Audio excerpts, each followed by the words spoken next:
Hello and welcome to the Life Burst Podcast. It's a podcast where we talk about Wixoss things, sometimes competitive, sometimes less, more fun things that we could be doing less competitive, but this time we're going to be talking about something pretty competitive. Yeah, today we're going to be going over a couple of rule clarifications, syntax, and semantics. Is that correct? I guess so, yeah. I guess, Semantics. you know what? I'm not a grammar major.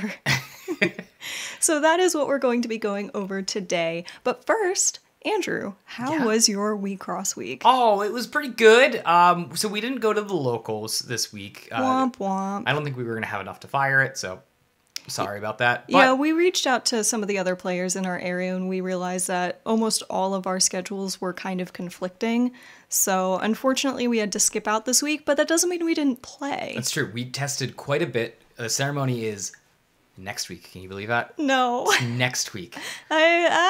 And we're not gonna we've settled on our deck archetype, but we haven't settled on our exact deck list yet. Yeah, we're still tweaking it a bit, and I'm sure you guys will understand why we're not exactly going into the details of that, but all will be revealed. Don't worry. We will put a video out talking about our deck choices and We will. our deck testing and everything that we did up until this point. Yeah, we'll give you the play-by-play of And you don't even have ceremony to, arc. Yeah, you don't have to wait very long at all for the conclusion to the tournament arc. It's literally next week.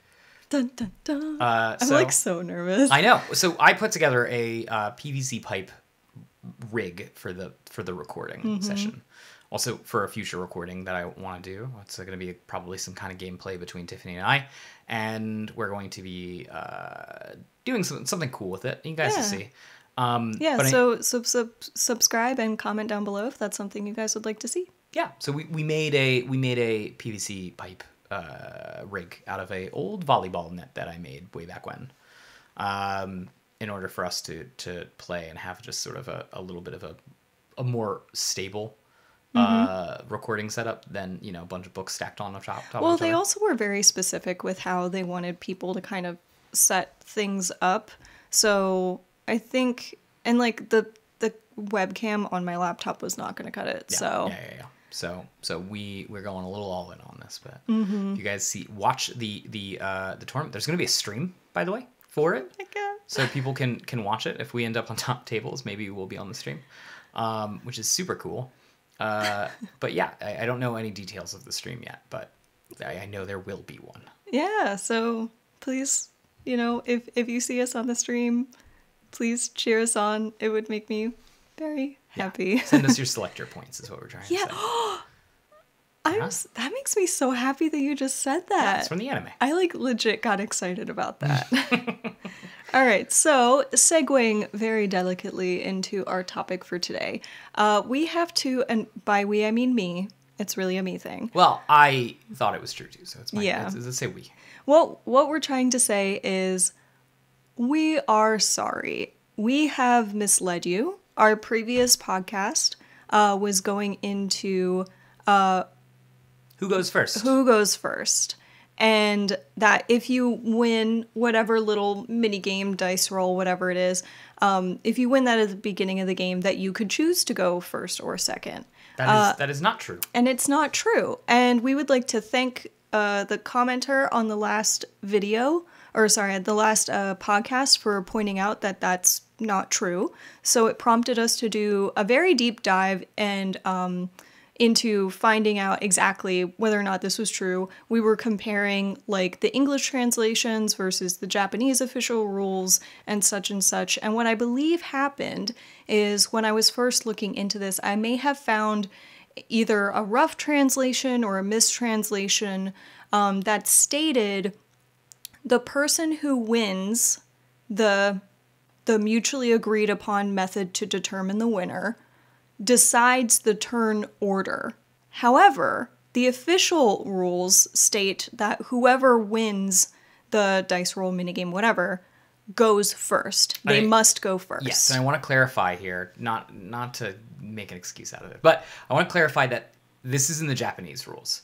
The English rules doesn't actually, if you print out the rules and start diving through it, doesn't actually say anything about who goes first. Yeah, it's not in there. It's in the quick start guide that comes with the starter decks.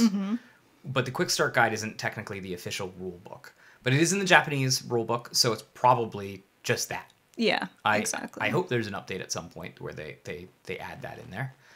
Yeah, it would be nice to yeah, get like a definitive answer on that. I know that we have one, Right. but just like a definitive answer for like the English rules.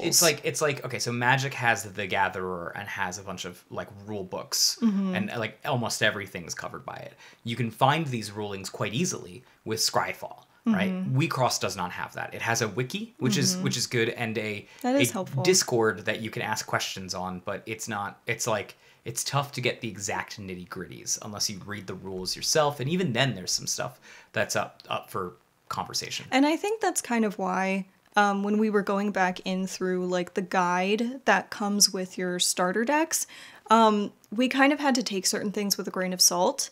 As many of you know, there's been a bit of localization with a lot of the terms and wordings within that guide, such as glow. What, you don't do a glow versus up? Don't get me started. Glow versus grow, or, you know, in the anime they banish instead of vanish, which is the difference between B as in boy and V as in victory. So, you know, there's been a couple things that haven't quite been clear. What, you don't like bang, read to fight? Bang, read to fight is another one, which, you know, we're not getting on anybody about this. We're just explaining why we were confused. And again, we apologize for that.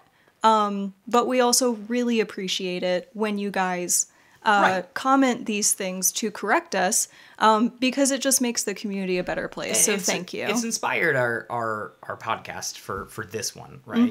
Which is we're going to be talking about common mistakes that people make, as well as some rule clarifications on some things that might people might not know of, right? And the idea is the more you know about the technicalities of this game, the more you can use that to your advantage. Right. There are, and we'll kind of drop in some advanced tips as we go through these common mistakes. So this will be a good listen for anyone who's been playing the game for a while and then might be able to get some advanced tips out of it, as well as anyone who's just starting the game and could be playing something wrong because it's a little confusing. It's tough. There's not a lot of judges in this, right? And your locals probably only has, I don't know, let's say your locals has 4 active players. Maybe one of them has been an active player for a while. Yeah. Even then, he or she might not know all of the rules. Yeah, and you know, the quick start guide is super helpful, but it's very limited in the kind of information it gives you. So it doesn't do things like explain exactly how enter effects work or how freeze works or all that stuff. So today we are going to be going over a bunch of things that we would like to help be more clarified. Right. So let's start with, like, I made a big list with Tiffany on just almost every topic you can imagine. It's going to be quite a long list, so we'll just try to blast through it. Yeah. For example, when we talk about deck composition, right? Here's a weird English versus Japanese change here.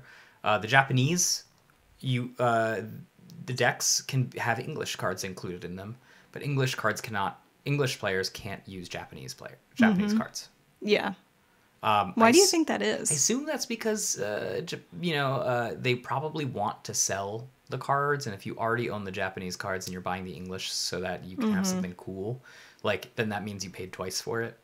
Whereas if we bought a secondhand market, the Japanese cards, that might be cheaper than the English ones right now. It might also have something to do. There's a similar Magic ruling where, like, you can use other languages in Magic, but you have to be able to verbatim say what the card does. And I think that that's probably a very helpful thing that you can't do that in Wecross, because I can't speak Japanese. And if it's a card that I'm unfamiliar with and someone tries to tell me what it is, and it's not that can be a little shifty. Right. So it's easier just to be like English only cards. Here's another strange one.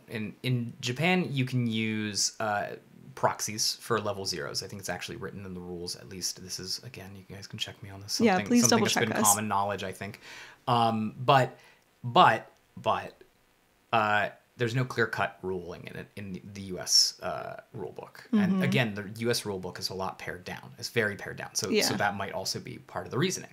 But you should probably always check with your tournament organizer on that kind of stuff to find out if that's the case. Yeah, and also if you're playing locally and you're not playing in some sort of official tournament, always ask the people in the store that are running it, and they'll be able to tell you whether or not that's okay with them. Some of them might be, some of them might not be. Right. So the next thing that we have is you can have less than 20 life bursts in your deck. But Tiffany, I thought I could only have 20 life bursts and 20 other cards. Well, you can have less than 20 life bursts, which means that you could have 10 life bursts and then 30 other cards. That's true.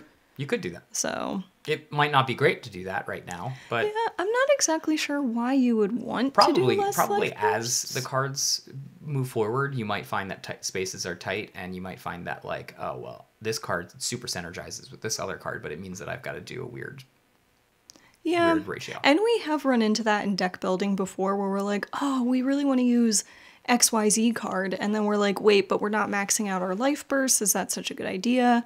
But yeah, you can have less than 20 life bursts. There's nothing that says that you must have 20 life bursts. It's true. Another thing on terms of deck composition is that your pieces have a color indicator. Most cards have a color indicator, right? Even the colorless cards have a color indicator saying they're colorless. But pieces specifically also have a color indicator, which is interesting because in future Japanese cards that are going to be coming out, there's actually going to be ones that say if you have a white L-rig, do this. If you have a red L-rig, do this. But they might have a color indicator of black. So that way it limits your options. Instead of doing 3 of those things, you probably can only do 2 because of the black indicator. Right. So in that case, you probably will have to have a black L-rig in your deck. Is that right? Yes. Yeah, because in order to play the card, you must have that color present at Correct. least. That's not the case in for example, All-Star. In All-Star original Wixoss, you could play any color you want in your deck. It didn't have to matter what the color of the L-rig. But in the Diva format specifically,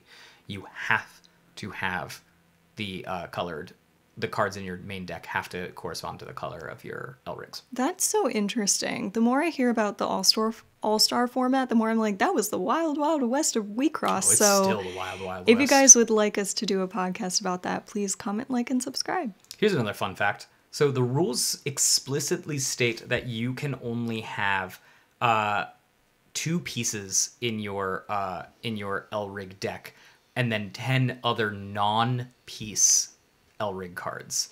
So the funny thing about that is I have no idea how that would even work. Right. The way that it's phrased, it leaves it open, I assume, designer space in the future for you to more or less go, well, we're bringing back arts, or we're bringing back like keys, these different things. Coins. Right. These different things that can go into the L-rig deck. So at that point, you might have to decide, oh, do I want to take a assist that goes all the way to level 2, or do I want to give up one of those levels to fit in an arts or something? It's not relevant right now, but I do think it's funny that you could theoretically, it's not a good idea, but you could theoretically stuff your L-rig deck with 10 level 0s.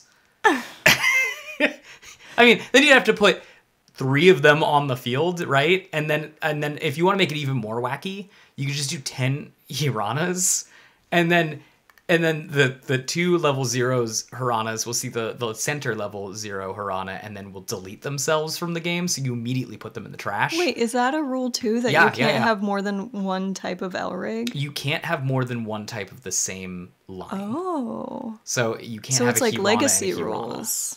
Or sorry, not legacy rules. Like legendary rules. Legendary rules, that's right. But old legendary rules, I guess. Yeah, but so it's something dumb that you can do that you should never do, but you could do it if you really want to.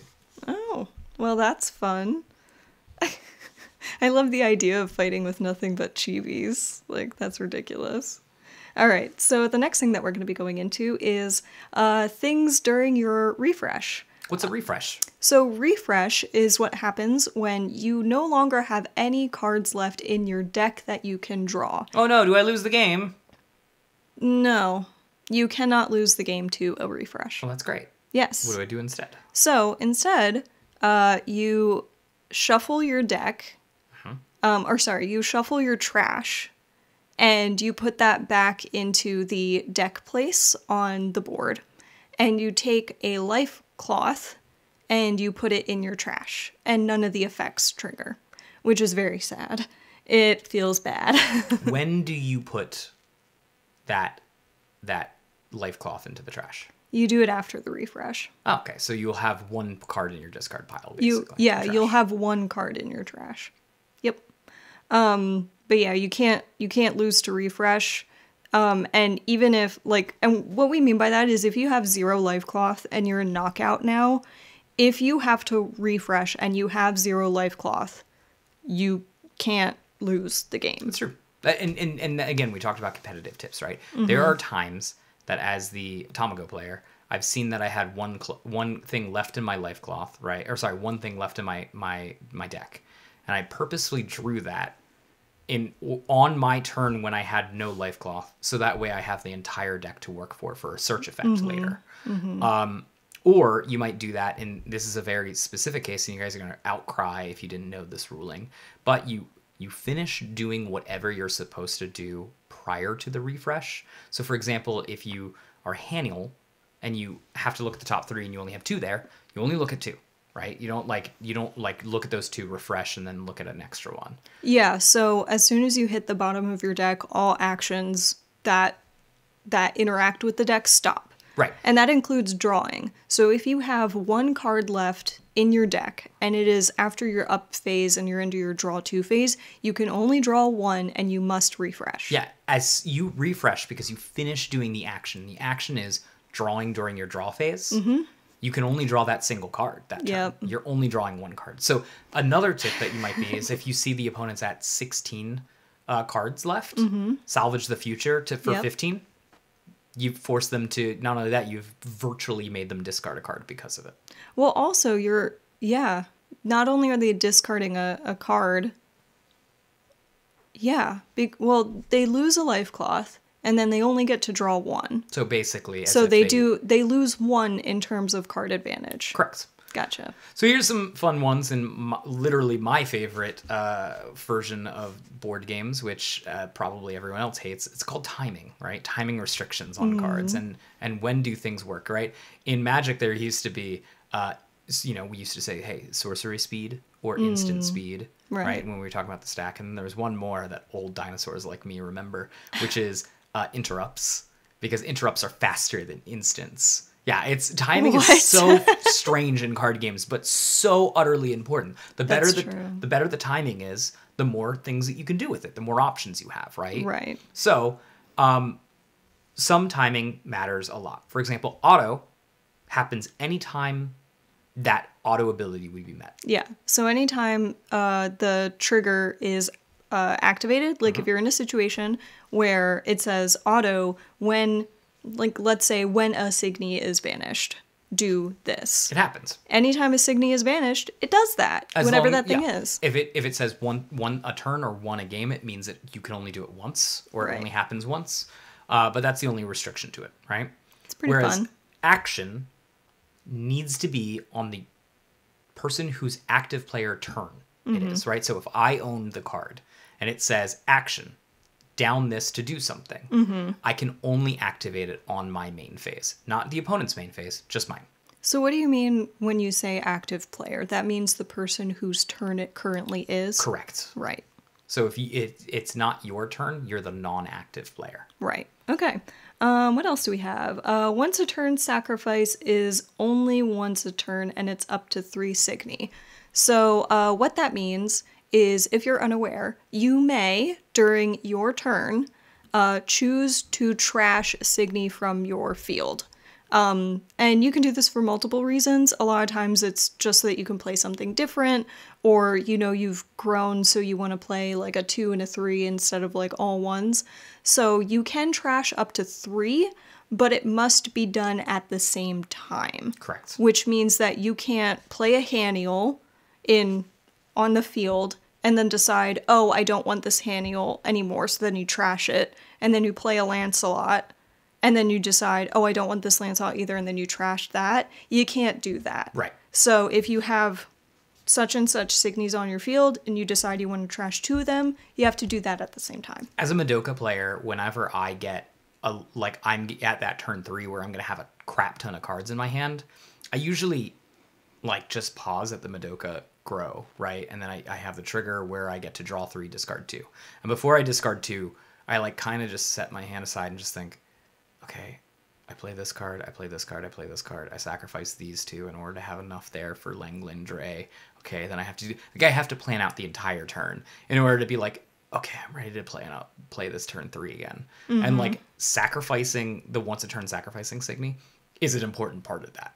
Yes. Yeah, that's true. Wait, so hold on. I have a little question on that then. Yes. So if you choose to trash a Signy on your own volition, that will trigger an effect that says like trash a Signy? If a Signy is trashed this turn, sure. If it's a trigger on a thing going to the trash. Okay. Yes. There's I think literally one card in Diva right now that triggers on things going to the trash. Right. But this is not a discard, correct? Correct. It's not discarded. Yeah, You're it's you're trashing from field. We shortcut it in a lot of terms to sacrifice, but it's technically called trash from field. Yeah, so trash from field. Because discards can only happen from the hand. Right. Let's talk about life cloth timing. Woohoo! Right. So when a life cloth is crushed, Yes. technically it goes to a different zone called the check zone. Yes. Right. It's an intermittent zone between wherever your life cloth to wherever that life cloth is going to go. Some effects say put the life cloth in the trash. check zone is also located on the lower left corner of the board underneath your enter zone. That's where that goes. Yeah. So when it goes to the check zone, right, we look to see if it has a life burst. If it does not have a life burst, rules-based effects kick in and just automatically throw that into your enter zone. And if it has a life burst, you finish doing the life burst effect before you put it in the enter zone. Right. Because of that, if, for example, you have nothing in your enter, Right. and you reveal a life burst that says, pay 1, do something, right? You can't use that life cloth to pay for it because it's not in the enter zone yet. Exactly. However, if, for example, you reveal you revealed something that lets you put a Signy from your trash to the field, right? Then you put the Signy from the trash to the field. The effect then is like, yep, I've been resolved. Immediately So the goes life to the cloth enter. goes to the enter zone. And now, then- what if that Signy has a cost associated with it? Then you can pay for it with that thing because it's no longer in your check zone. Now it's in the enter zone. I hope that makes sense to everybody. Let's see. What else do we have?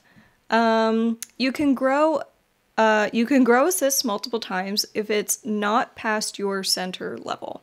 So what that means is if your center is, let's say, a 2 or a 3, and you have an assist Lureg that is, let's say, a level 0, and you're like, you know what? I want both of these effects right now. You can grow it all the way up in a single turn. You don't have to wait.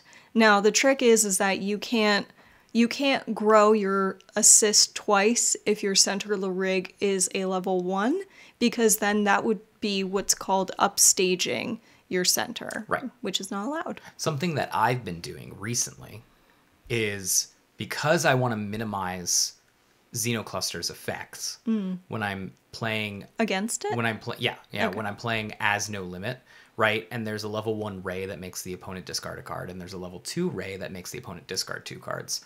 I used to go level 1 on my level 1. Okay, now it's my second turn, level 2, right? But I don't want to give the opponent +2 card advantage. So one of the things that I've been doing recently is instead waiting to do it, also because I'm trying not to get discarded, but I've been waiting to do it till turn 2 or turn 3 and then doing it. So that way I'm minimizing how much damage a Xenocluster could reverse. Right. So instead of making them discard 1, they Xenocluster and get 2 cards extra out of it, right? I've been growing and making them discard 1 and then discard 2, and then when they Xenocluster, they draw 3, so it's a net positive of 0.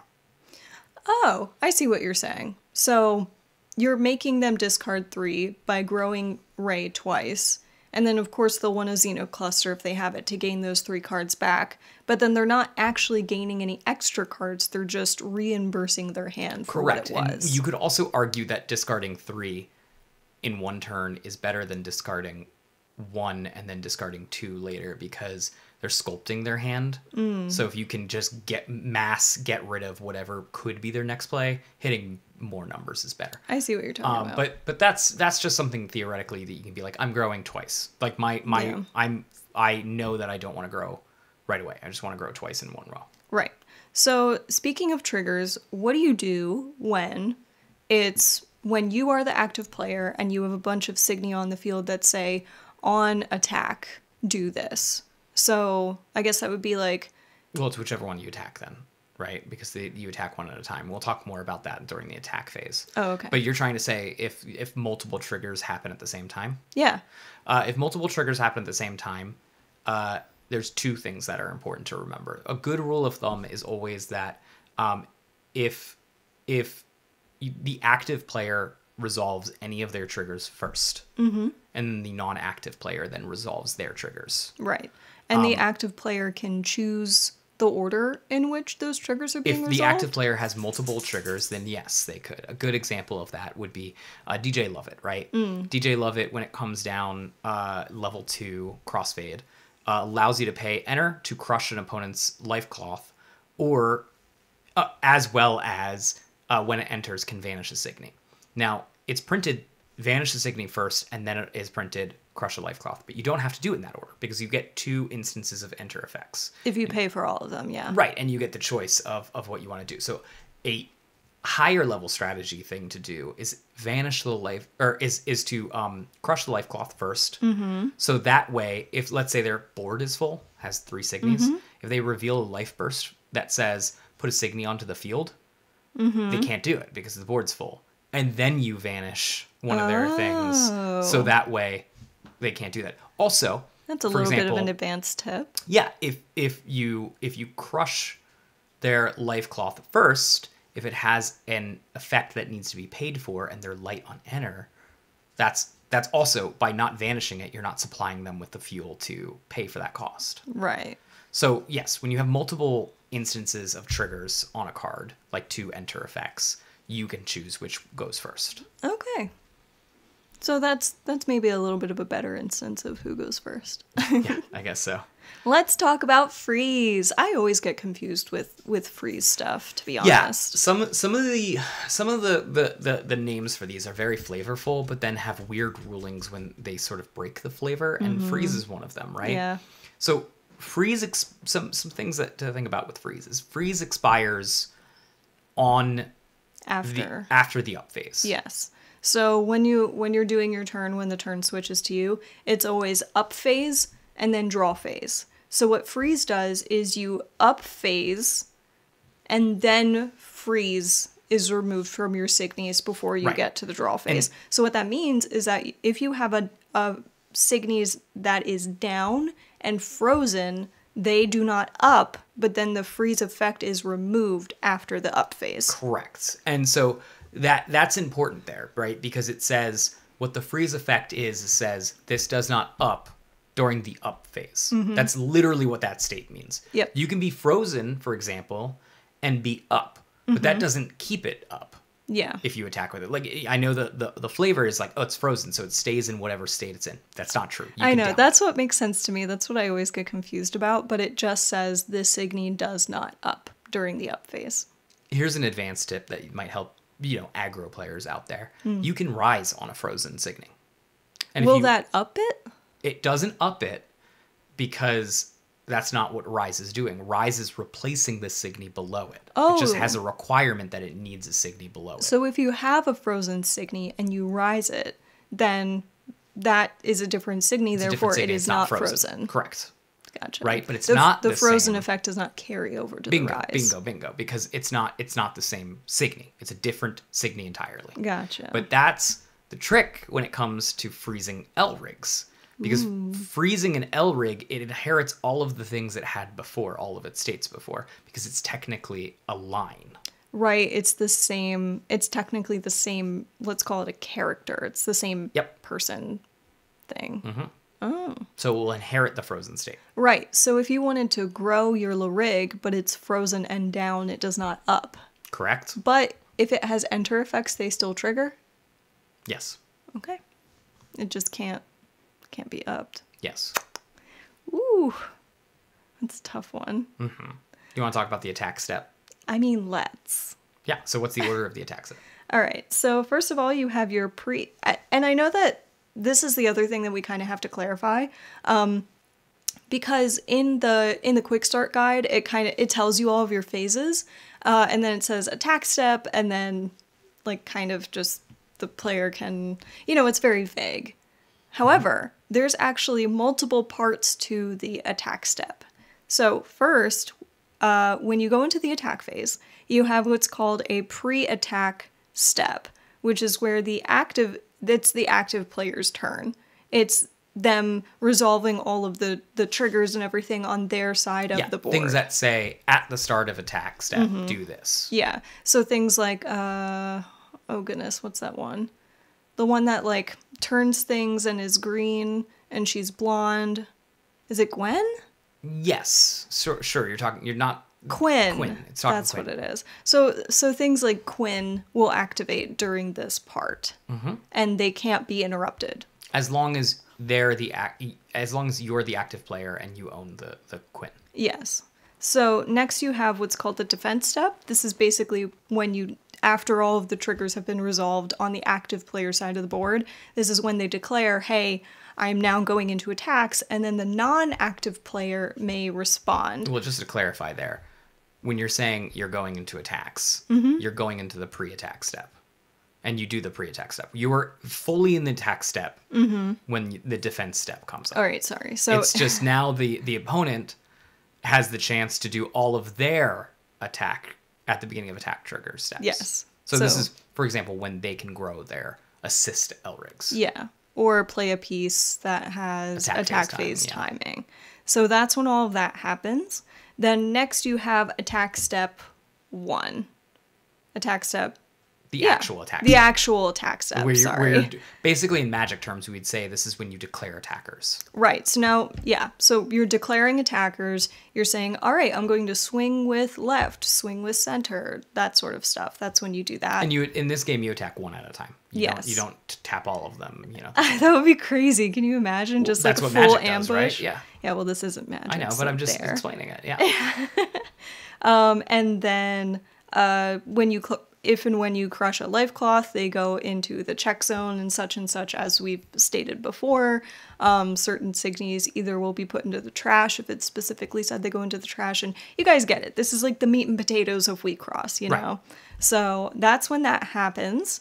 And then afterwards, after all that is done and resolved, it is the active player's turn to do a Larig attack if they so choose. Right. Which is downing your center and attacking there. Correct. And that is when all of the, for example, a lot of the team pieces say this Elrig gains when this attacks, it does something. That's when those effects kick in. Yes. I will say though that you have to play your piece before you go into the attack step. Sure, yes. You have to declare your once a game abilities if it's on your Larig before the attack step. Right, because the once a game abilities are what kind of abilities? They're action abilities. Mm-hmm. And action abilities have to be declared during your main phase. Oh yeah. See? That's right. They're not auto. So they're action, so they have to be declared during the active player's main phase. What's left after the Larig attack is the non-player's guard step. So this is when you would play your guard, if you have one, or you would crush your life cloth and such. Yep. And then we go into the end phase where we do the cleanup stuff. You discard down to 6 if you need to, etc. It also is the time when, I think it's Phoenix that has at the end of your attack phase do something. So that would be the end of your attack phase. And that's how it all goes. So that is when certain things happen in that certain order. Right. And so you can't do something like play a spell on the defense step. Like that does not work. Here's some important tips for the attack step timing of things, right? You can still trigger all on-attack effects, even if the attack will be negated or is going to be negated. So if there are various L-rigs that say negate a Signy attack, the next Signy attack or whatever, right? You can still attack with that thing because, again, the way the timing works, you're the active player. When you do that, two things happen. Your attack trigger happens, and you can choose to you can use your attack trigger. And then because the non-active player has to resolve their triggers after the active player, right? That's when the negate attack happens and it's negated. So that's an interesting kind of thing that you can do. Even though it's the attack's negated, you can still get attack triggers out of it. It's sort of strange. Right. Elrig's effects happen before guarding. This is important if you're Tamago, for example, because you can make the opponent discard a guard. Yeah, that's right, because they discard. And it does, and we haven't moved into the guarding phase yet.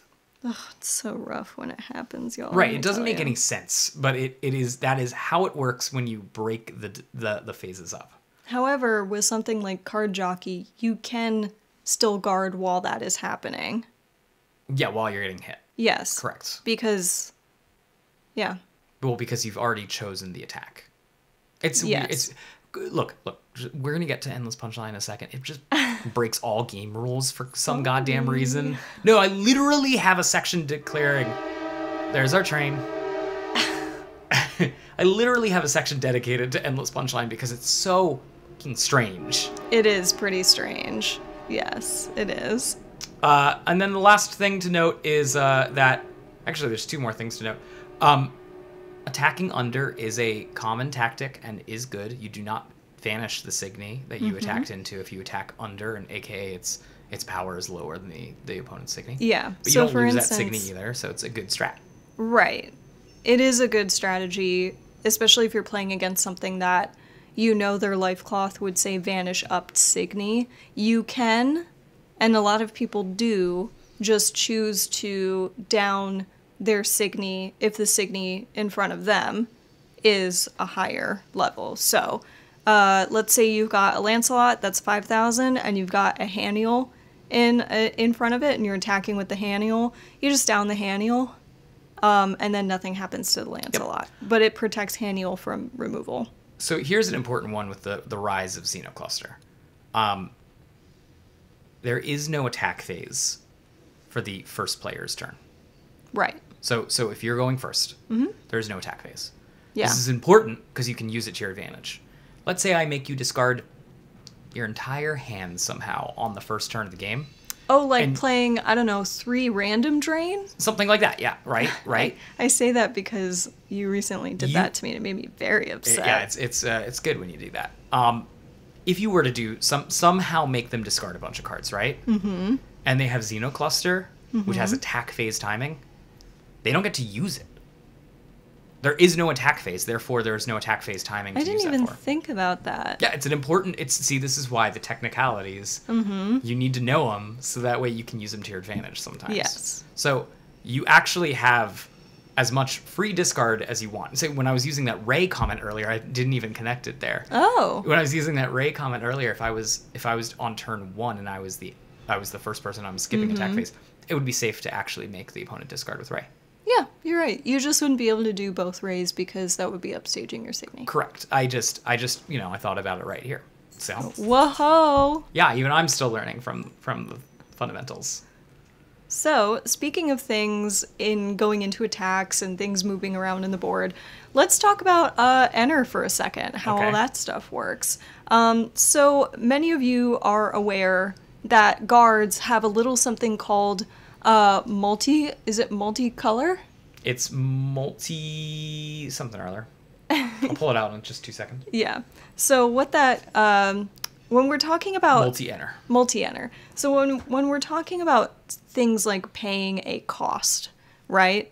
Everything like spells, Signy effects, all that stuff, you have to use Enter for it. It's called paying a cost. So any sort of like colored Enter, so for instance, a red Signy can pay for a red colored cost. However, if you have something that costs 1 blue, 1 anything, you can pay you'll have to pay a blue, but the next thing can be anything. It could be red, it could be green, whatever. However, you can't use a red to pay for a blue cost. That makes sense. Now with guards, because they are colorless, because they have the effect multi-enter, you can use them to pay specific colored costs. The trick with this is, if you have a colorless card that does not have the constant multi-enter ability, you can't use that colorless to pay for a colored cost. That's correct. Or if somehow the guard were to lose multi-enter for whatever reason. I think there is an effect that does that. There are effects in Wixoss that take away card effects. Right. So it's, while that's not important right now, it could be in the future. That's something to keep in mind of. And there may be colorless cards coming up in the future that do not have multi-enter. So that's something that we wanted to clarify, because we know that guards are also the only cards that say multi-enter on them. So we kind of feel like it's a little bit of a given that a colorless card would pay for multiple things. But in the future, that might not be the case. It's true. Tiffany? Yeah, what? I want to talk about Lifecloth. Really? The first thing I want to say is I don't understand. I get it. It's a card game with like cute girl stuff. So Lifecloth is a cool name for it. But it's better to think of Lifecloth as shield, right? I have many shields in front of me protecting me from attack. Or layers of armor. Because I think it's important to recognize, right, that when you go down to 0 Lifecloth, that's not your HP bar. That's your shields are all gone. So all your defenses are open now. You can get smacked in the face and then you die. Well, you get knocked out. Yeah. You go into knockout. Sure, you forget all of your friends. That's the anime, right? I'm not even making a joke here. It's the thing that happens in the anime. You forget your friends. That's the second series. Yeah. So storage. I just want to say it's better visualization if you think of them as shields. Yeah. And we're gonna get into the nitty gritties now, while you're thinking about them as shields. Crush. Mm-hmm. Right. Crush is something that happens because of damage. Mm-hmm. They're not the same, though. Something that says crush, so for example, crush your life cloth, crush your opponent's life cloth. That is not damage. That is just an act of crushing a life cloth. So that is an act of removing a life cloth. Correct. From your life cloth line. Bingo. So it's not damage, though? But you have not been... But if you get damaged, it does the effect of crushing a life cloth. They're not the same. Okay, so dealing damage and crushing a life cloth is not the same thing. Right. So let's talk about It's not mutually exclusive. Correct. They're linked, but not the same. Okay, so let's try and clarify that Double crush. Yes. It says if you would crush a life cloth... Instead crush two. Which means that if the opponent is at 1 life cloth, they don't lose the game. It's not double strike in Magic or anything. You're not hitting twice. It is one attack that is dealing damage that can crush 2 life cloth. And if that damage happens, you can crush 2 life cloth instead of 1. Correct. Right. So what happens if you play double crush and they're on 1? They only crush 1? You only crush 1 because there's only 1 life cloth to crush. And that kind of goes back to the whole refresh thing we were talking about. You can only resolve an action to the maximum it is able to be resolved. Right. So if you have something that has double crush and your opponent only has 1 life cloth, you have maxed out its ability to double crush with only 1 life cloth. Right. And you can still kill someone with double crush, but they have to be at 0 life cloth to kill them because you're dealing damage and the last damage kills them. Right. Right. If there was an effect that says crush someone's life cloth and they're at 0 life cloth, they do not die. Because again, there is no life cloth to crush. Correct. So moving on from that, right? Let's talk about Lancer, right? Ooh, yeah. Let's talk about Lancer. Before we talk about Lancer, another instance with double crush.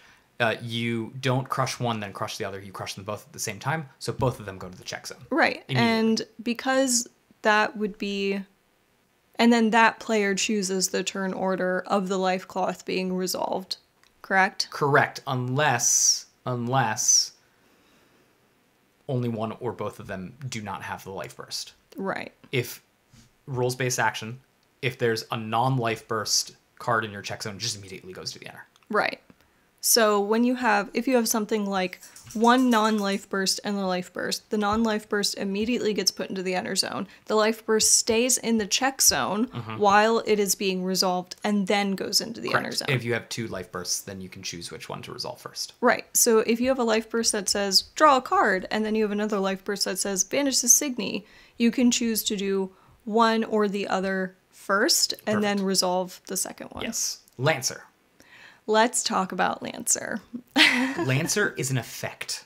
It's very important to recognize that. Lancer is an effect that says, if you vanish a Signy, right, while this thing has Lancer, you can crush one of your opponent's life cloth. Now, we just talked about this earlier. Crushing a life cloth is not damage-based. So you're not dealing damage. You're not striking through them, as the name would suggest. You are killing the Signy, and then looking at the opponent, and the opponent goes, "Oh no!" and then loses a life cloth. Right, because Lancelot, or sorry, not Lancelot, Lancer is something that happens because something else has happened. Correct. So what that means is that if you give something Lancer, and all of a sudden there is not a Signy in front of it, you can't crush a life cloth because there's no Signy to vanish in front of it. No, you can still crush a life cloth because you're dealing damage at that point. Okay, so then it's just, sorry. But you're dealing damage. Honestly, this ruling on Lancer makes me so super mad. Confusing. But if there's no Signy in front of it and it has Lancer, the Lancer doesn't matter because the effect says if you vanish a Signy with this, you may crush a life cloth. Okay, you have to crush a life cloth. So like I was saying, if you give something Lancer and there is no Signy in front of it. Correct. The Lancer ability does not trigger. Never happens. It never happens, but you can do direct damage. Correct. Because there is no Signy in front. Crushes a life cloth. And then the damage crushes the life cloth. Correct. Honestly, guys, this is just an opinion of mine here, but whenever I think of Lancer, I think of a spear going through something. So I feel like if you have 0 life cloth in front of you and you're in knockout and something has Lancer and vanishes a Signy, I feel like that's damage, but it's not. It's not, you guys. You can't win a game with Lancer. Correct. You also can't, like you said, win a game with Lancer. If they're at 0 life cloth and you do it, there's no life cloth to crush after vanishing the Signy. Therefore, the game is not over. Unless it has S Lancer, which doesn't exist yet. But S Lancer, which I assume means Super Lancer, does let you win the game off of it. I'm going to call it Sneaky Lancer. The sneakiest of Lancers. That will win you the game off of it. This is important because no damage is being dealt here. Because there's no damage being dealt here. Lancer cannot be prevented like that. So if you have Bang de Capo, it does not prevent Lancer damage. Okay. So but Bang de Capo will prevent Double Crush because Double Crush is one instance of damage that's causing 2 life cloth crushes. Oh, okay. Gotcha. Okay. So with Lancer, it can't be prevented because it's an effect and not damage. But with Double Crush, because it is damage, it can be prevented, and the Double Crush won't go off because no life cloth is being crushed because the damage has been prevented. Right, totally. Gotcha. Let's talk about Sorry if I over-explained that. Let's talk about some Signies. All right. The Signy type is the whole box.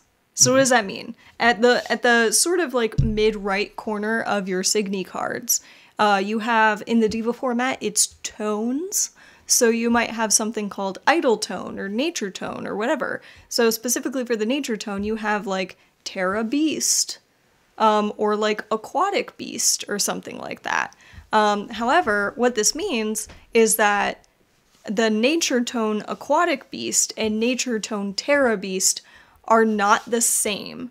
So you can't like lump them in together. So unless there's a card that says all Nature Tone gets this, you can't have something that says all Terra beasts get this, and then have an aquatic beast that's also a nature tone like the Terra beast, it does not get that buff. That's correct. And not to mention, there is actually a difference between various all-star cards and potentially a counterpart that exists in Diva format. They might not be the same card, but they might be almost identical, where they were called spirits before they were called tones. So this won't show up in Diva, but you will run into an area where you have a nature tone Terra Beast, and you'll have a nature spirit Terra Beast, and those are different Signy types.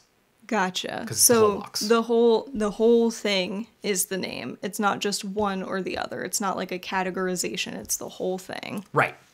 Another Signy specific thing is Shadow.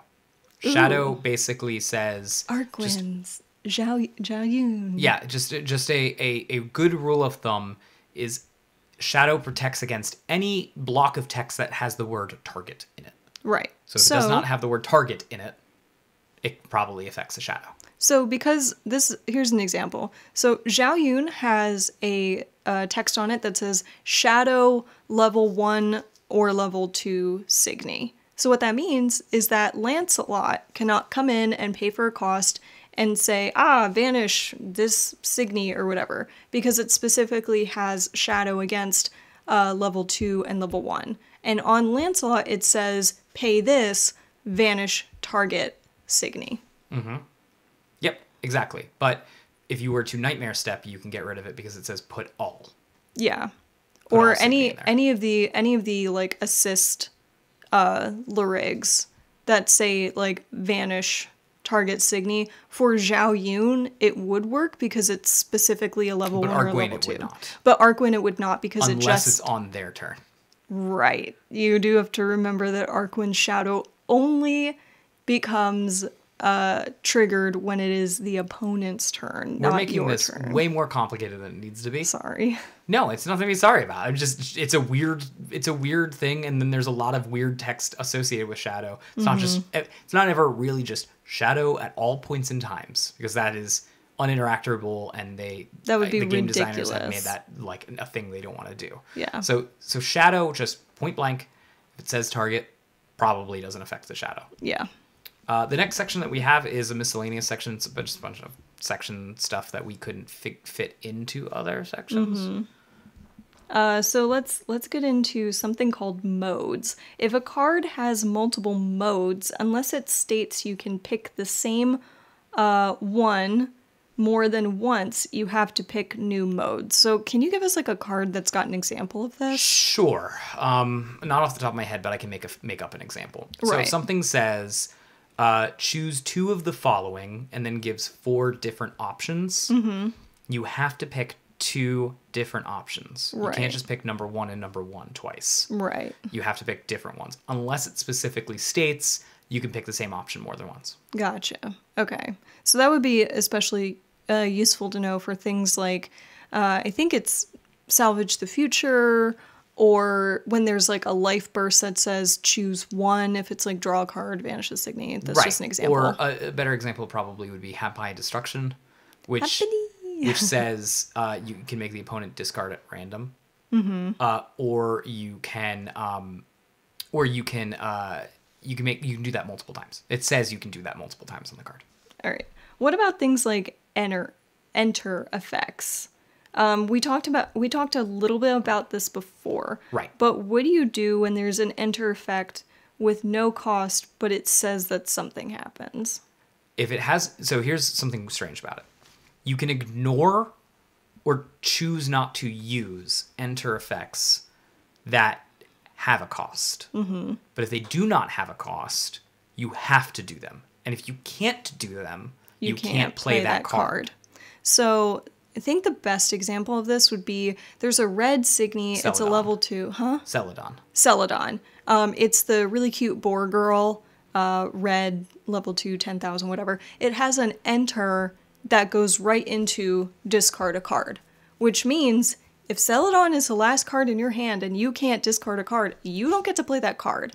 But also, if you play Celadon, you must discard a card. So if you have Celadon and you've got a guard in your hand and that's it, goodbye guard. Peace out, guard. Peace out. So that's one thing to consider. But for things like Lancelot, you may choose to not pay, and thus you won't be able to vanish or whatever, but you don't get penalized for it. Right. And while we're talking about costs and effects, I think it's probably important to dictate that a good rule of thumb is if you see a colon, everything after the colon is an effect. Everything that's before the colon is a cost. Right. So if it just says enter colon this, there's no cost associated with that. It must happen. It must happen. Or it must be resolved to the furthest extent it can be resolved. So, for example, if you were to, and I'm going to use this example in a little bit, if you were to, say, have a Signy that says enter, vanish, Signy opponent controls, right? You cannot play that if the board is empty on the opponent's side. So if the opponent does not have any Signy, you can't vanish the Signy, and therefore you can't play that card. Right. If it had a cost to it, said green, vanish a Signy on the opponent's control. You could play the card and be like, because you can choose not to pay for it for obvious reasons. Correct. Now that's what brings up to my next point. Up to is probably one of the most important wordings, phrases that you can see in a card. Because up to gives you the option of 0. That's true. Or it gives you, if it says you can do up to 2, it could be 1. That's a really good example, because what up to actually means is this is the maximum, but it doesn't give you a minimum.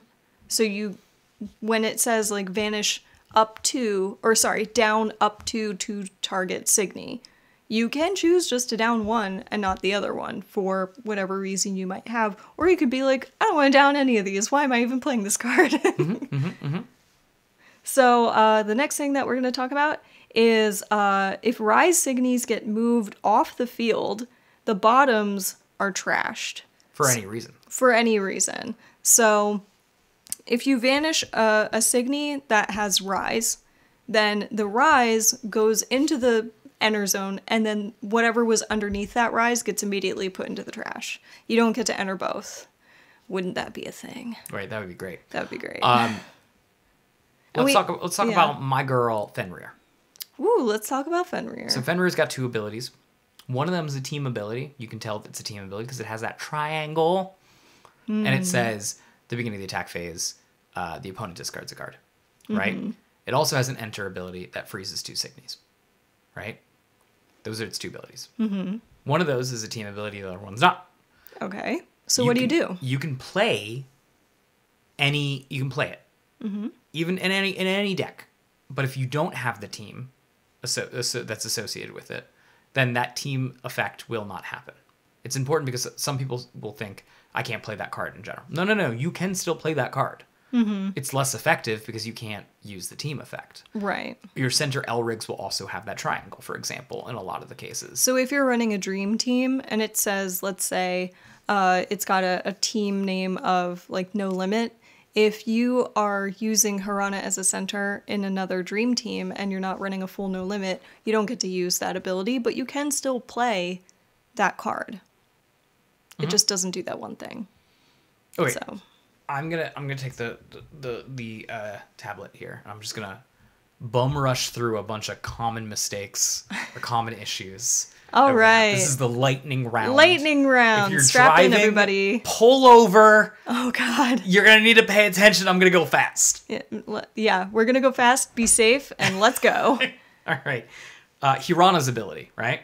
There's 2 big issues that a lot of people run into it. One, when they use Hirana's main ability that allows you to do extra damage to the opponent, right, by downing 2 level 2 L-rigs on your field.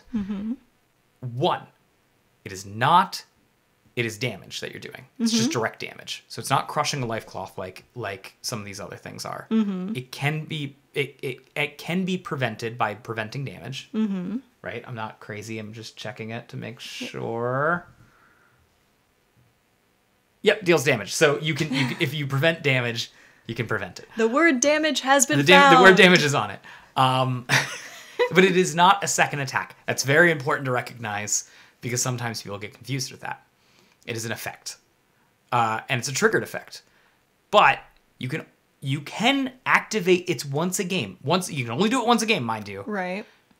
During your main phase, like you're supposed to. Yeah, you declare it. And then you go into attack scene. Before you attack with your L-Rig, you realize, oh, shoot, I have a level 1 Ray and a level 2 Akino. Oh, no. And if you did that, sorry, dude. You used your effect, it's gone. Oh, no. Because the effect has a requirement, and you can fail on that requirement. Oh, the spell fizzles. Mm-hmm. So For those of you who've ever played EverQuest, oh my god. It's important to recognize that that is a thing and a common mistake that you can do. Yeah. The center, your girl. My girl. Has an ability that says enter charge 2 if the 2 cards that you enter charge don't share a class, Signy class, then you can enter charge again. Right. If they do, you cannot enter charge again. You cannot enter charge again. Which is important to recognize that's the requirement, because if you flip a spell with it, you can still enter charge again. Because it does not share a Signy class, because it does not have a Signy class. Well, does it say it has to be 2 Signy, though? Nope, it does not. It just says, because enter charge is any card. It just says if those cards do not share if they don't share. Oh, it says if those cards. Guys, this is why it's really important to like thoroughly read your cards. MC Lion's ability is strange.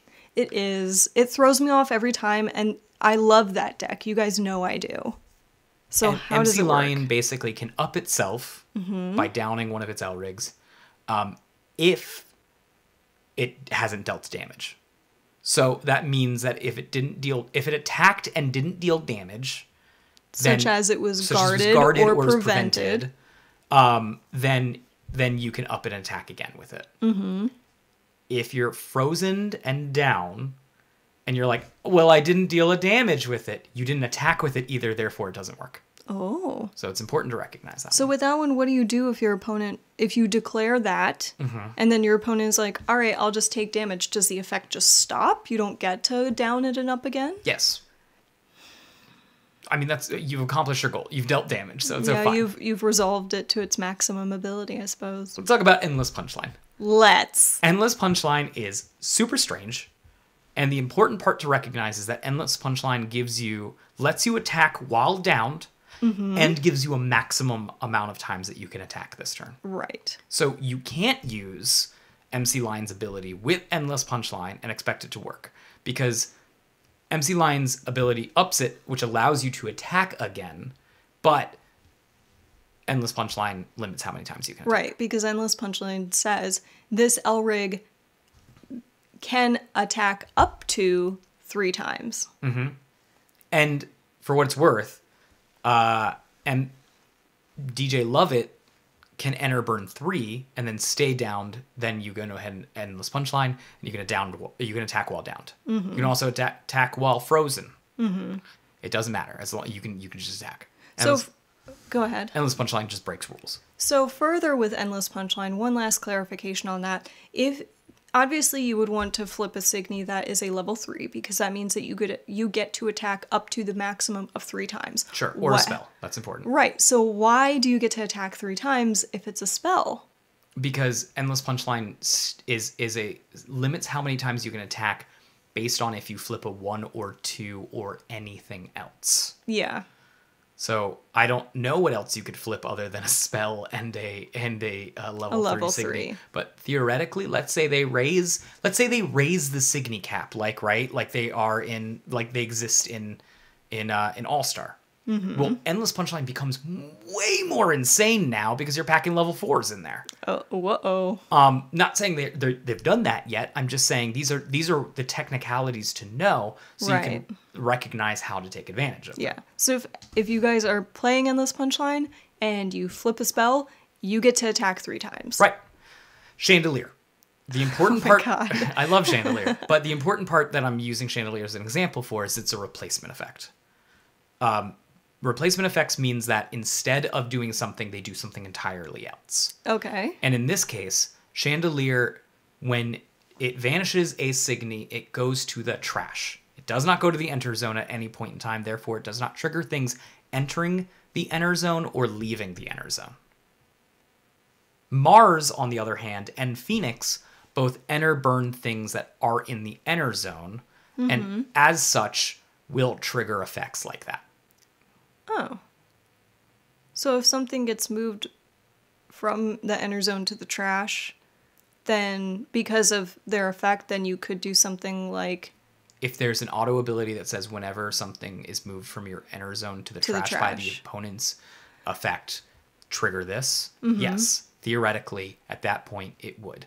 Because it's a replacement effect, it never touched the enter zone, therefore it would never trigger those things. So that would mean that you can't Xenocluster. You can't Xenocluster because it's past a tack timing to do it anyways, but things that are like Xenocluster that are not, that are maybe auto abilities, yes. Yeah, that would be a case. What's next?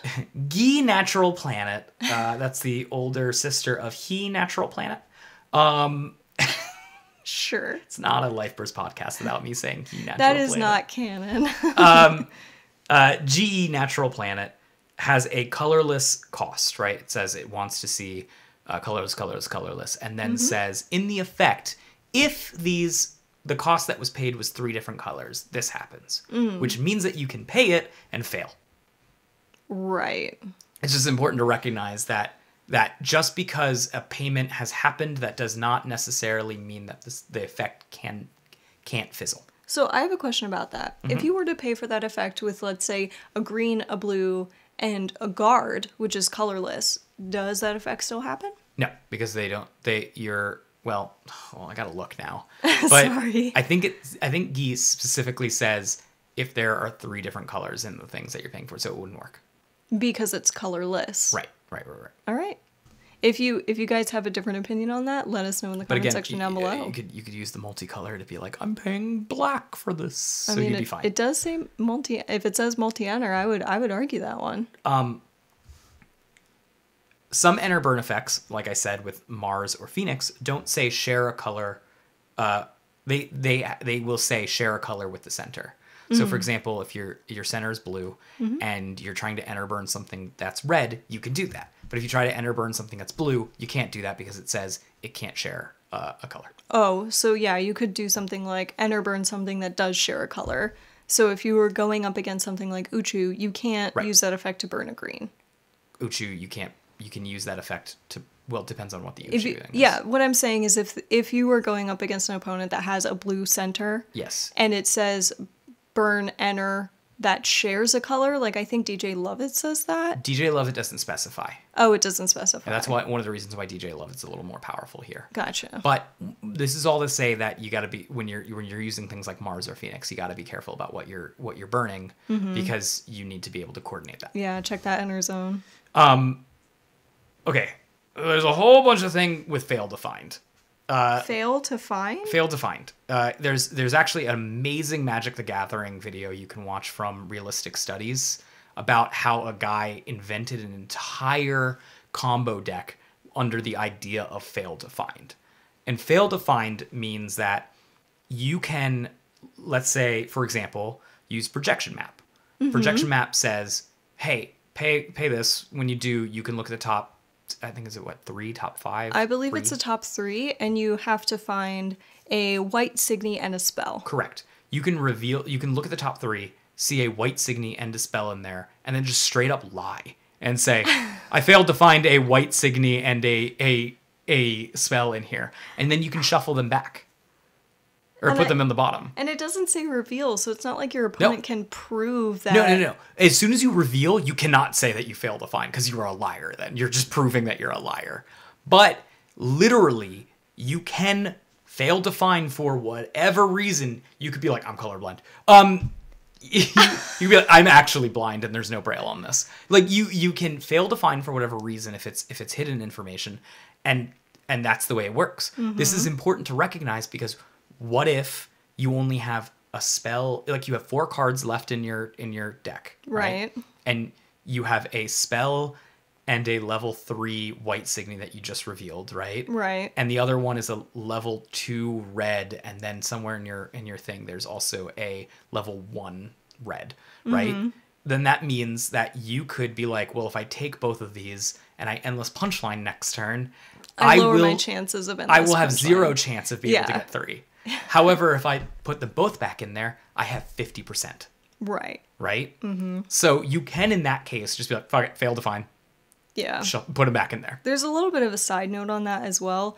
If it says to reveal something, you must reveal it. But if it doesn't say that you have to reveal something, you don't have to. And if you don't have to reveal, you can fail to find. Yeah. So for instance, when a lion grows to level 3, there's an enter ability that says that you draw 4 and then you put 2 in your hand and 2 in the trash. You don't have to reveal them. There's nothing in there that says you have to reveal that. Right.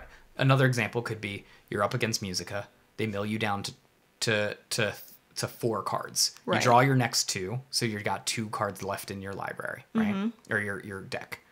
Then you go to the top of them. But you still want the chance to draw those 2 cards. You don't want to hinder your draw by searching your library, finding a card, and putting it into your hand. Because maybe let's say you had 3 in there, and actually what your goal is to go down to 1 instead of refreshing, and then you'd lose the game or something like that. You can just not fail to find, and then just look. I didn't find what I was looking for. You still have to pick up your deck, look at it, and then lie and shuffle. But you can do. Yeah. It's strange. I think the only card game where fail to find doesn't exist, and like if you do it, you're penalized for it. Yeah. Is Yu-Gi-Oh, which is super strange. Yeah, that is strange. It's like rule supported deception. That is bizarre. Yeah, because theoretically, because it's not public information, there's no great way to referee that. Right. And there are only a few public zones. Your enter is public, and your trash is public, and whatever is on the field is public. But your life cloth, your hand, and your Larig deck and your deck are not public. So if somebody's like, "Can I see that?" You'd be like, "No."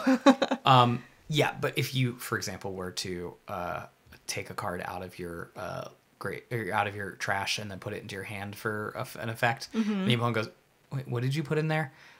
Yeah, I guess you could technically claim that. You could be like, it's not public information. Well, it was, though. But also, don't be a jerk. Yeah. And just show them. Just be like, oh, yeah, here, this is what it was. Sorry, you missed it. Yeah. Well, sorry I scooped that quick. Most likely than not, it'll say on those types of cards that you have to reveal it, but same. Let the cards be your guide. just don't be a jerk is the real answer. All right. Hey. Hera, Buffalo, and Osagetsune all have a common effect, which is they vanish things on attack. If you were to vanish something in front of them while you're attacking, you will still crush the life cloth. You will damage the opponent because you've gotten it out of the way. So what Hera says specifically is it's an auto, or is it an action? It's an action. Okay. Well, it's not an action. It's a... Hold on. I'll pull it out. Either way. It says when this Signy attacks, so when Hera attacks, you may pay 1 red to vanish a Signy. I think there's some sort of number associated with it, if I remember correctly. So if you pay that red and vanish the Signy in front of Hera, then Hera will still attack through that lane once that Signy has been vanished. Because it's doing 2 different things. You're paying 1 to vanish. It's an auto. So you're paying 1 to vanish, and then you're attacking. Because it says on attack. And remember when we talked about attack phase timing, that gets resolved before the actual damage goes through. So that's important to recognize. Langling type Dre has a ability where if you pay a black, you can give something negative 5,000. If you have 20 cards in your trash, you can give it negative 10,000 instead. If the enter that you use, the black enter, is the 20th card that's going to go to your trash, it will do the 10,000. Will it? Yes, because it's instant. You paid the cost before the effect happens. It's in there. It's in the trash. Oh. So if you have 19 in there, when you're paying the enter, that's the 20th. The payment would have to technically be resolved before the action, yeah. Also, you can ask, if you're an opponent of that effect, you can ask your opponent to count out their trash. I've done that before, where I'm like, I don't really think you have 20 cards in there. And then you can ask them to count it out because that's a public zone. Yeah. Here's another one. Buffalo and Royal Blue both give effects to Signy, right? Buffalo gives an effect to your Signy. Royal Blue gives an effect to your opponent's Signy. It literally adds it to the card. It says, they gain this effect. So just imagine that you've copied a little piece of paper to that card that says the effect, right? Yeah. Those signy then use the owner's timing, not who gave them the effects, that exist on the card, and not the source. So that's important because that means that, for example, Buffalo means that you're doing that on your attack step when you attack. But Royal Blue gives the effect to the opponent's signy, which then says at the beginning of attack, which means it would be during the defense step, technically. Because the card owns the ability now, and the owner of the ability is the non-active player. So when the non-active player triggers would be resolved, then that would happen. Right. So for example, with Royal Blue, you can actually use it that to your advantage and go, I'm going to stack my triggers here, and I'm going to trigger the Royal Blue trigger on my signy and vanish it. Now I have enter to pay for something. Okay. Cool. It's an important little one. Here's another strange one that's happening only with changing Diva now. Ooh. Nova Dirty has the ability to grab a white and a blue signy from the top 7, right? You can grab a multicolored white-blue twice. You can grab 2 of them. I thought you couldn't do that. You can because it says you can grab a white card and you can grab a blue card. Oh, so if you had something that was like a blue-green multi, you couldn't do that. You could claim to do it. That would be your blue card that you're grabbing. I thought you couldn't do that. You can with Nova Dirty. Only with Nova Dirty? If it says grab a blue card and grab a white card, you can do it however you want. You can grab a blue green, and you can grab a white green, or you can grab a blue white and a blue white, because one of them is blue and one of them is white, and it follows all the effects. Okay, so what about something like Music Dolphin says you have to grab 2 signies that don't share a color. Okay. And because of that, you could not grab 2 multicolored cards that shared a color. Oh, I see what you're saying. So what about, so let's say that you picked a blue-white and a red-white. I don't know why you would have those colors in Music Deck, but whatever. So because they both have white, you couldn't pick those together. Bingo. So what about something like Wolf Laser for the card jockey deck, where it says that you can look at the top 5 cards of your deck and pick 2 cards that share a color with your center signy and put them into your inner zone. Correct. Can I pick a multi? Yes. I thought I couldn't. Nope, you can. Because if I shares a color, doesn't it? Well, if I had a red-white, the red doesn't share a color with my center. But the white does, and that's the important part. So you can claim. I thought it was shares a color, not both colors. Oh.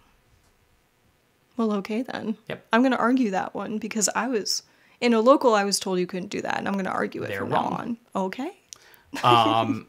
Here's another one. MC Line Dig allows you to find a card that shares a color with your center Elrig and with one of your other non-center Elrigs. So with one of your assists. Sure, in this case. Which does not mean pick one card that shares a color with your center and one card that does not share a color.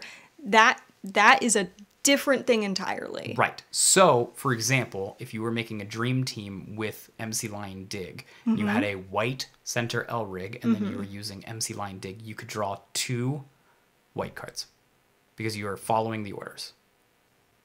You are picking one that shares a color with your center Elrig and one that shares a color with one of your assists. Well, that would only mean if you had 2 white Larigs on your field. Correct. Oh, okay. If you had a center white Elrig. Okay, yeah. And so you like if you had something had MC Line Dig, yeah, you could. Okay, so if you had something like for what's currently available, like an Akino and an MC Lion assist. Correct. Yeah. Okay, yeah. That dream team would allow you to draw 2 white cards. All right. It's important to read the whole effect of the card. I mean, and not shortcut, because there are certain things you're like, oh yeah, that's different. All right. Here's a crazy one. All right. And I just asked this one on the Discord because I was like, I don't know if I'm right about this. So I needed to find out the answer. And okay. And it's actually, the answer was not in the English rules. The answer is in the Japanese rules. Yet another one. Right. So but this is like a group consensus sort of thing. Well, more like the people Discord. Who knew what the Japanese rules for the All-Star format could answer it. But it's not, it just was not put in the English rules. All right. Probably because it hasn't really ever reared its ugly head yet, but it could. Which is, and it's two popular cards that you're playing. Lay it on me. Sorry, one popular card that you're playing. Haniel. Haniel's got a life burst that lets you look at the top 3 cards, put one of those into your hand or the field, right? Right. There's also a card in there that exists, a combo enabler called Saturn. Saturn says all the cards in your deck are level 1. Okay. It overwrites your other levels and makes it level 1. Okay. So if you were to then, let's say, have out Saturn, you have something else out, but the limit that you can currently put out in terms of your Signy limit is 6. And you have Saturn out, which is a 3. So you have a 2 out, which means that your limit is now at 5. And you reveal a level 3 from Haniel's ability. Oh. Now that is currently existing in your deck, which means as far as everyone's concerned, that's a level 1. Right. Can you put it in the field or not? No, because it's not in the deck anymore. It would be in the deck before the effect takes place, and the effect's telling it to come out of the deck and go into the field. But then you would have to immediately get rid of it. Correct. With rules-based actions, it would surpass the level, exceed the level of your current Signy limit, and then you can't have that on there. But I found out there's a rule in Japan that says if something would break the exceed limit, you cannot play it. Right. So the answer... you can't play it at all? Yeah, literally, even if you have Saturn out there, and as far as the game's concerned, it's still in your deck and it's a level 1. If it were to then become illegal by coming into the field, then you can't. You can't do it. You just cannot.